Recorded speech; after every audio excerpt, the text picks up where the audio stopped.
नमस्कार मंडळी, श्री स्वामी समर्थ. वर्षातील प्रत्येक पौर्णिमेला विशेष महत्त्व असतं, पण उद्या खास कोजागिरी पौर्णिमा आली आहे. या कोजागिरी पौर्णिमेला सुद्धा विशेष महत्त्व आहे.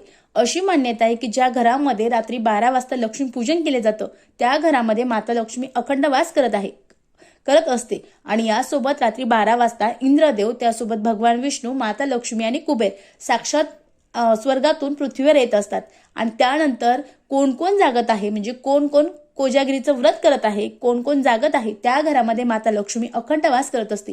मग महिलांनो, आपल्या घरात माता लक्ष्मीने अखंड राहावं, आपल्याला कशाची कमतरता पडू नये, यासाठी तुम्हाला उद्या अगदी साधे आणि सोपे कामं करायची आहे. ती कामं कोणती ते जाणून घेऊ.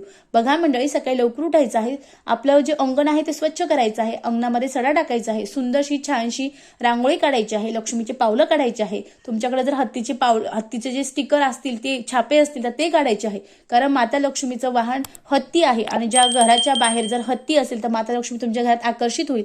त्यानंतर आपलं जे घर आहे ते स्वच्छ पुसून घ्यायचं आहे. पुसताना त्यामध्ये आपल्याला थोडंसं गोमित्र, त्यासोबत हळद, कापूर आणि खडेमीठ टाकायचं आहे आणि त्यांनी आपलं पूर्ण घर स्वच्छ करायचं आहे. याने सुद्धा आपल्या घरातील नकारात्मक ऊर्जा जाणार आहे.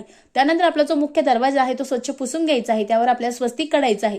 त्यानंतर आपला उंबरठा असणार आहे. उंबरठ्याला हळदीचं लेपन करायचं आहे, कारण हळदीच्या लेपनाने घरातील नकारात्मक ऊर्जा जाते, घरातली कटकट जाते आणि घरामध्ये सुख शांती समृद्धी येते. यासोबत आपल्याला न चुकता या दिवशी शक्य झाल्यास सत्यनारायणचं पूजन करायचं आहे.